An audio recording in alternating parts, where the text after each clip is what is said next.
di sini ada tugas sesi 7. Saya akan menjelaskan tentang intervensi pemerintah terhadap produk impor atau ekspor. Pertama, untuk daftar isinya, yang pertama ada pendahuluan, yang kedua ada contoh produk, yang ketiga ada alasan intervensi, yang keempat keputusan pemerintah, yang kelima adalah kesimpulan. Untuk pendahuluannya, contoh produk yang diintervensi pemerintah Indonesia, serta apa alasan dibalik intervensi tersebut. Untuk produk yang diintervensi adalah produk beras. Beras adalah salah satu produk makanan pokok paling penting di dunia. Pernyataan ini terutama berlaku di benua Asia, tempat beras menjadi makanan pokok untuk mayoritas penduduk, terutama di kalangan menengah ke bawah. Benua Asia merupakan tempat tinggal dari para petani yang memproduksi sekitar 90% dari total produksi beras di dunia. Meskipun Indonesia adalah negara terbesar ketiga yang produksi beras terbanyak dunia, Indonesia masih tetap perlu mengimpor beras hampir setiap tahun, walau biasanya hanya untuk menjaga tingkat cadangan beras. Situasi ini disebabkan karena para petani menggunakan teknik pertanian yang tidak optimal, ditambah dengan konsumsi per kapita beras yang besar. Bahkan Indonesia memiliki salah satu konsumsi beras per kapita terbesar di dunia. Kita dapat lihat datanya tersebut pada data di Badan Pusat Statistik. Pada 2023, luas panen padi diperkirakan sebesar 10,20 juta hektar dengan produksi padi sekitar 53,63 juta ton gabah kering giling.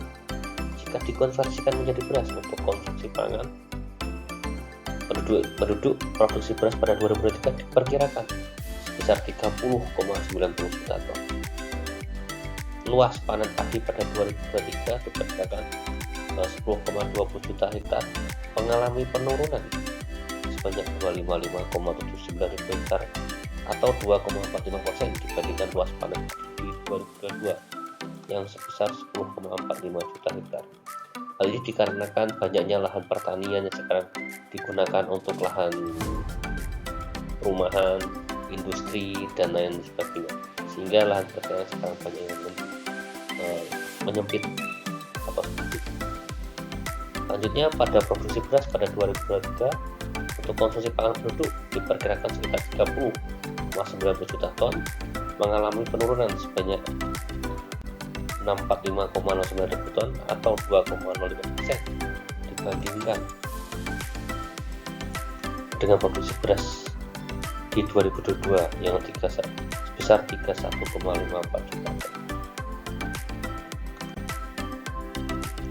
Alasan intervensi pemerintah, yang pertama untuk menjaga stabilitas harga, yang kedua swasembada beras, yang ketiga adalah pelindungan petani, yang keempat adalah pengendalian inflasi. Yang pertama adalah stabilitas harga. Seperti kita lihat pada, saya kutip dari web,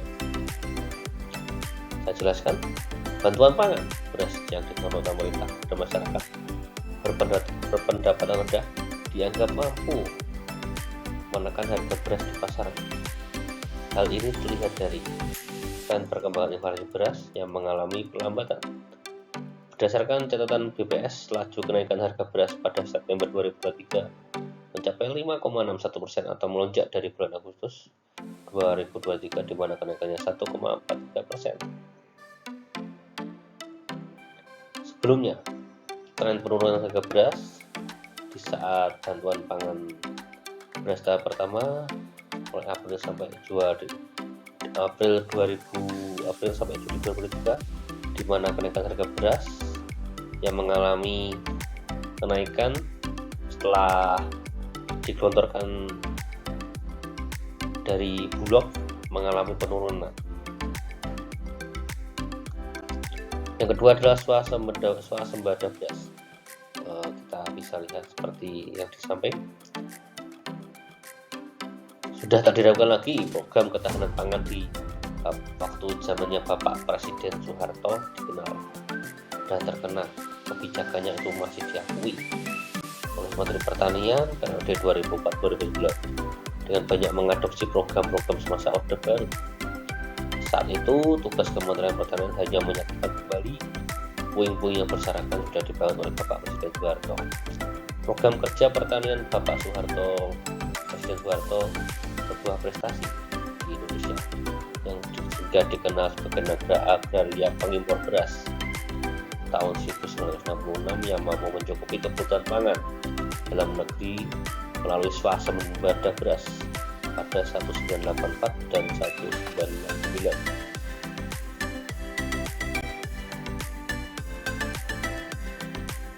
Selain itu, Pak Harto juga mempunyai andil besar dalam pembangunan irigasi pertanian yang tersebar di wilayah Nusantara, sehingga sampai saat ini tidak ada presiden yang mampu untuk menangani Bapak Presiden Soeharto terkait swasembada beras. Sehingga yang PR pemerintah adalah mengembalikan Indonesia ke negara swasembada beras. Yang ketiga adalah pelindungan petani. Salah satu kebijakan Menteri Pertanian berkenaan dengan ekspor dan impor beras adalah peningkatan ekspor jenis beras khusus seperti beras organik. Permintaan pasar global beras organik makin meningkat, tetapi Indonesia menghadapi pesaing seperti Thailand dan Vietnam. Meskipun demikian, petani beras organik di Indonesia menunjukkan kemampuan daya saingnya dengan keberhasilannya melakukan ekspor ke luar negeri. Sehingga ini menunjukkan varietas beras yang dimiliki petani di Indonesia memiliki daya saing cukup untuk ekspor ke luar negeri.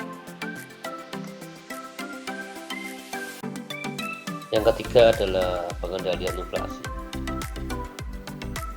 Badan Pusat Statistik mencatat inflasi harga beras mencapai 18,41% pada bulan Februari 2023. Hal ini merupakan yang tertinggi sejak Desember 2023. Untuk inflasi beras Februari 2024 sebesar 18,41%, yang tertinggi sejak Desember 2023.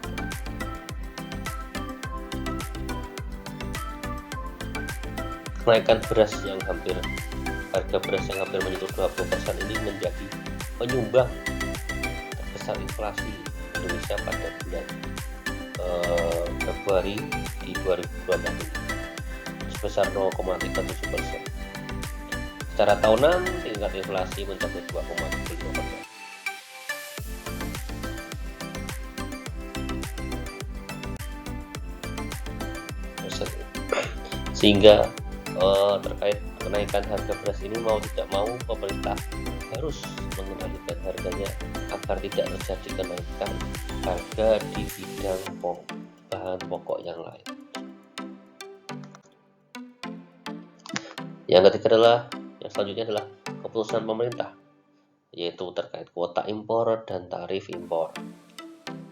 Tidak diragukan lagi, beras merupakan bahan pangan pokok bagi sebagian besar penduduk Indonesia yang memberikan nilai energi dan zat gizi yang tinggi sebagai komoditas pangan yang dikonsumsi oleh masyarakat.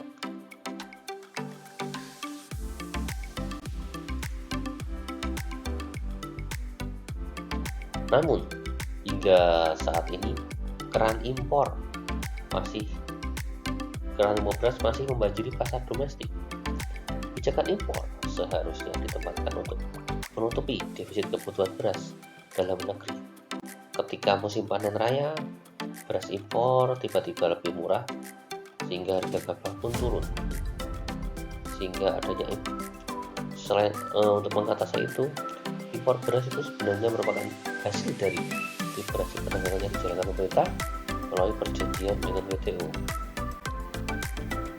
Saat ini pengenaan biaya masuk terhadap komoditas beras hanya dilakukan oleh pemerintah yang nominalnya cuma sangat kecil dibandingkan dengan negara lain. untuk mengendalikan masalah-masalah terkait kuota impor dan tarif impor agar tidak membuat harga beras itu anjlok, maka proteksi impor itu harus diterapkan dengan mendorong atau mengendalikan harga dari beras impor tersebut dengan cara harga beras impor tersebut menjadi lebih mahal, hingga harga beras di dalam domestik tidak yang harganya stabil tidak akan merugikan petani dan bisa menutupi biaya produksi dari petani tersebut.